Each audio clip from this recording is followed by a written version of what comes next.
தமிழ் பேசும் அனைத்து நண்பர்களுக்கும் வணக்கம். இது நம்ம சேனல் லிட்டரரி சக்சஸர்ஸ்.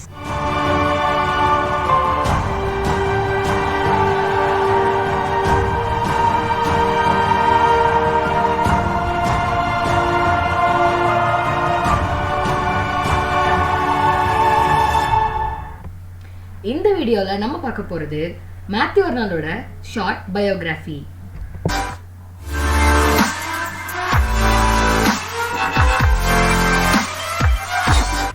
மறக்காம நம்ம சேனலுக்கு சப்ஸ்கிரைப் பண்ணுங்க, லைக் பண்ணுங்க, லிட்ரேச்சர் ஃப்ரெண்ட்ஸ் கூட இந்த சேனலை பத்தி ஷேர் பண்ணுங்க. லிட்ரேச்சர்ல உங்களோட ஃபேவரட் டாபிக்ஸ் அண்ட் டிஃபிகல்ட் டாபிக்ஸை பத்தி கமெண்ட் பண்ணுங்க.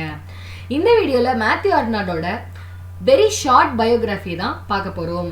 மேத்யூ ஆர்னால்ட் எந்த ஏஜ்ல இருந்தாரு அப்படின்னு பார்த்தோம்னா விக்டோரியன் ஏஜ், அதாவது later part of 19th century. இந்த வீடியோ நீங்க ஃபுல்லா பார்க்கறதுக்கு முன்னால விக்டோரியன் ஏஜ் அப்படின்ற ஒரு வீடியோ இதுக்கு முன்னாலே போட்டோம். அந்த வீடியோவை போய் பாருங்க. அந்த வீடியோட லிங்கை டிஸ்கிரிப்ஷன்லையும் கார்ட்ஸ்லையும் கொடுக்குறேன்.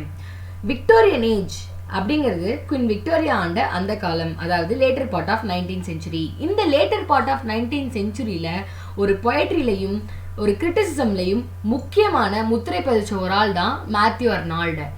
மேத்யூ ஆர்னால்ட கிரேட் கிரிட்டிக்னு சொல்லுவோம், பொயட்னும் சொல்லுவோம். இவரை the father of modern English criticism அப்படின்னு கூட சொல்லுவோம்.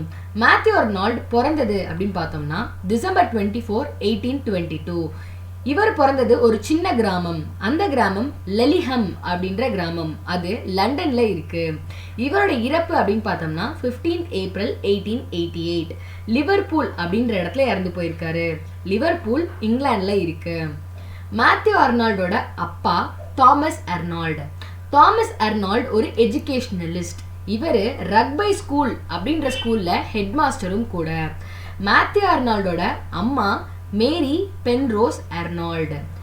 மேத்யூ ஆர்னால்டோட இயர்லி எஜுகேஷன் எப்படி இருந்துச்சு அப்படின்னு பார்த்தோம்னா ரொம்பவே தரமான எஜுகேஷன். இவரோட எஜுகேஷன், அதாவது இயர்லி எஜுகேஷன் எங்க கிடைச்சது அப்படின்னு பார்த்தோம்னா ரக்பை ஸ்கூல். எங்க அவங்க அப்பா ஹெட் மாஸ்டரா வேலை பார்த்தாரோ அதே ஸ்கூல்ல தான் இவரும் படிச்சிருக்காரு. மேத்யூ ஆர்னால்டோட கிராஜுவேஷன் அப்படின்னு பார்த்தோம்னா பாலியல் அப்படின்ற ஒரு காலேஜ்ல இருந்து கிடைச்சிருக்கு. இந்த காலேஜ் இவரோட லைஃப்ல ஒரு டேர்னிங் பாயிண்டா அமைஞ்சிச்சு அப்படின்னு கூட சொல்லலாம். ஏன்னா இவரோட பொயட்டிக் டேலண்ட் அந்த காலேஜ்ல படிக்கிறப்ப தான் வெளியே வந்தது. இவரோட பொயட்டிக் டேலண்ட் ஃபர்ஸ்ட் எந்த போயம் மூலமா வெளியே தெரிஞ்சிச்சு அப்படின்னு பார்த்தோம்னா த கிரம்வெல் அப்படின்ற போயம். இந்த போயம் த நியூடிகேட் பிரைஸ் அப்படின்ற ஒரு பிரைஸை வின் பண்ணிச்சு. இந்த நியூடிகேட் பிரைஸ் அப்படின்றது பாலியல் காலேஜ்ல நடத்தப்பட்ட ஒரு லிட்ரேச்சர் ஃபீஸ்ட்ல கொடுக்கப்பட்ட ஒரு பிரைஸ் தான். நம்ம மேத்யூ ஆர்னால்டோட ப்ரொஃபஷன் பார்க்கலாம். மேத்யூ ஆர்னால்ட் கிராஜுவேஷனை முடிச்சதுக்கப்புறம், அதாவது தன்னோட பட்ட படிப்பை முடிச்சதுக்கு அப்புறம் இவர் எங்க தன்னோட எஜுகேஷன் அப்படின்ற விஷயத்த ஸ்டார்ட் பண்ணாரோ அதே இடத்துக்கு போறாரு, அதாவது ரக்பை ஸ்கூலுக்கு போறாரு. அங்க அவர் டீச்சரா ஒர்க் பண்றாரு. இவருக்கு கிளாசிக்ஸ் அப்படின்னா ரொம்ப பிடிக்கும். மேத்யூ ஆர்னால்டு தான் ஒரு பொயட், அதாவது 3 காலத்துல வாழ்ந்த ஒரே பொயட் அப்படின்னு சொல்லலாம். 3 காலம் அப்படின்னு சொல்றது ரொம்பவே பெருசா தோணலாம், ஆனா இவரோட ஸ்பேன் வந்து ரொம்ப சிறுசு தான். 1822ல இருந்து 1888 தான். இவர் கிளாசிக்ஸ்ல பிறந்தாரு, ரொமான்டிக் ஏஜ்ல வாழ்ந்தாரு. அவர் எழுதின ஒர்க்ஸ் எல்லாமே விக்டோரியன் ஏஜ்ல எழுதினாரு. மோஸ்ட்லி இவருக்கு கிளாசிசம் அப்படின்றது ரொம்பவே பிடிச்ச ஒரு விஷயம். ஸோ இவர் ரக்பை ஸ்கூல்ல கிளாசிக்ஸ் டீச்சரா இருந்திருக்காரு. இவருக்கு கிரீக் லிட்ரேச்சர் அப்படின்றது மேல கொள்ள பிரியம். இவருக்கும் கீட்ஸுக்கும் ஒரு சம்பந்தம் இருக்கு அப்படின்னா கிரீக் லிட்ரேச்சர் 2 பேத்துக்குமே பிடிக்கும். அதுதான் இவர் ரக்பை ஸ்கூல்ல ரோம், கிரீஸ் இந்த நாடுகளோட ஹிஸ்டரியை பத்தி அவரு டீச் பண்ணிட்டு இருந்திருக்காரு. 1847ல இவரை பிரைவேட் செக்ரட்டரியா அப்பாயிண்ட் பண்றாங்க லார்ட் லான்ஸ்டவுன் அப்படின்ற இடத்துல. 1851ல சில குரூப் ஆஃப் ஸ்கூல்ஸ்க்கு இவர் இன்ஸ்பெக்டர் ஆகுறாரு. இவர் மோஸ்ட்லி அதிகமாக கான்ட்ரிபியூட் பண்ண ஒரு வேலை அப்படின்னு பார்த்தோம்னா ஹையர் எஜுகேஷன் தான், அதாவது டீச்சிங் அண்ட் ப்ரொஃபஸர் இந்த மாதிரி விஷயத்துக்கு தான். நம்ம மேத்யூ ஆர்னால்ட் ப்ரொஃபஸராக கூட இருந்திருக்காரு. ஆக்ஸ்போர்ட் யூனிவர்சிட்டியில ப்ரொஃபஸர் ஆஃப் பொயட்ரியா இருந்திருக்காரு, அதாவது பொயட்ரி எடுக்கக்கூடிய ஒரு ப்ரொஃபஸர். நம்ம நாட்டில் எப்படி பிரைம் மினிஸ்டர் எல்லாம் 5 வருஷத்துக்கு ஒருக்க மாறுறாங்க, சீஃப் மினிஸ்டர்லாம் 5 வருஷத்துக்கு ஒருக்கா மாறுறாங்கல்ல, அதே மாதிரி ஆக்ஸ்போர்ட் யூனிவர்சிட்டியில் ப்ரொஃபஸர்ஸை 5 இயர்ஸ்க்கு ஒன்ஸ் சேஞ்ச் பண்ணுவாங்க. பட் நம்ம மேத்யூ ஆர்னால்டு 2 கன்சிக்யூட்டிவ் டேர்ம்ஸ் வேலை பார்த்துருக்காரு. அதாவது 2 தடவை 5 வருஷம். இப்போ எப்படி வந்து அம்மாவோட ஆட்சி வந்து ஃபஸ்ட்டு ஒரு 5 வருஷம் இருந்துச்சு, அடுத்த 5 வருஷம் அவங்களே பார்த்தாங்கல்ல, அதே மாதிரி 10 வருஷம் தொடர்ந்து மேத்யூ ஆர்னால்டு ப்ரொஃபஸராக ஆக்ஸ்போர்ட் யூனிவர்சிட்டியில் வேலை பார்த்துருக்காரு. ஆக்ஸ்போர்ட் யூனிவர்சிட்டியில் மித்த ப்ரொஃபஸர்ஸ் எல்லாம் லெக்சர் லட்டின் லாங்குவேஜில் எடுப்பாங்க. இவர் தான் இங்கிலீஷ் அப்படின்ற லாங்குவேஜில் லெக்சர் எடுத்த முதல் ப்ரொஃபஸர் அப்படின்னு கூட சொல்லலாம். மேத்யூ ஆர்னால்டோட இம்பார்ட்டண்டான ஒர்க்ஸ் பற்றி பார்ப்போம். மேத்யூ ஆர்னால்டு பொயட்ரியும் எழுதியிருக்காரு, ப்ரோஸ் ஒர்க்ஸும் எழுதியிருக்காரு. அதில் இந்த ரெண்டுலையும் காமனான இம்பார்ட்டண்டான ஒர்க் அப்படின்னு பார்த்தோம்னா 3 ஒர்க்ஸ்.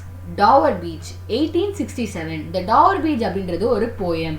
இந்த போயம் விக்டோரியன் ஏஜில் மக்களுக்கு நேர்ந்த பிரச்சனைகள், அதாவது மக்களுக்குள்ள இருந்த ஃபெய்த் இல்லாமல் போன அந்த விஷயமும், அதாவது நம்பிக்கை இழந்த ஒரு விஷயமும், மதம் சார்ந்த விஷயங்களும் எப்படி இருந்துச்சு மக்களுக்கிடையே அப்படின்றத பற்றி தான் இந்த டாவர் பீச் சொல்லுது. அடுத்து தைரிசிஸ் 1865 எழுதப்பட்டது. இது ஒரு எலிஜி, அதாவது நம்ம அர்னால்டோட ஃப்ரெண்ட் ஆர்தர் ஹக் கிளஃப் அப்படின்றவரோட டெத்துக்காண்டி எழுதப்பட்ட ஒரு poem. The study of poetry 1888. இது ஒரு ப்ரோஸ் ஒர்க், அதாவது ஒரு கிரிட்டிசிசம். இவரோட கிரேட் பீஸ் ஆஃப் கிரிட்டிசிசம் அப்படின்னு சொல்லப்படுற த எஸ்ஸே இன் கிரிட்டிசிசம்ல second series the study of poetry. இந்த ஸ்டடி ஆஃப் பொயட்ரியில் என்ன சொல்கிறாரு அப்படின்னா, ஒரு பொயட்ரினா எப்படி இருக்கணும், ஒரு கிரிட்டிசிசம்னா எப்படி இருக்கணும் அப்படின்னு மேத்யூ ஆர்னால்டு என்னென்ன நினைக்கிறாரு அப்படின்ற விஷயத்த இந்த ஒர்க்கில் எழுதியிருக்காரு. இப்போ அவரோட ஃபேமஸ் ஒர்க்ஸ் பார்ப்போம். ஃபர்ஸ்ட் பொயட்ரியில் famous work Alaric at Rome 1840. இந்த ஒர்க் ஸ்கூல் படிக்கும் போது இவர் ப்ரைஸ் வாங்கின ஒரு ஒர்க். அதுக்கப்புறம் கிரம்வெல், நம்மளுக்கு ஏற்கனவே தெரியும், காலேஜில் பெலால் காலேஜில் த நியூடிகேட் ப்ரைஸ் அப்படின்ற ப்ரைஸ் வாங்கின ஒரு போயம் தான் இந்த கிரம்வெல். அடுத்து த ஸ்ட்ரேயர்ட் ரெவெல்லர் அண்ட் அதர் போயம்ஸ், இது 1849 எழுதப்பட்டது. அடுத்து எம்படாக்கிள்ஸ் ஆன் எட்னா 1852. இது ஒரு இம்பார்ட்டண்டான போயம் அப்படின்னு சொல்லலாம். ஏன்னா இந்த போயமை அவர் ரிவைஸ் பண்ணி திருப்பியும் எழுதினாரு. இந்த போயமோட ரிவைஸ்ட் எடிக்ஷன் 1900 திருப்பி வந்தது. அந்த போயமுக்கு எம்படாக்கிள்ஸ் ஆன் எட்னா அப்படின்னே பேர் வச்சாங்க.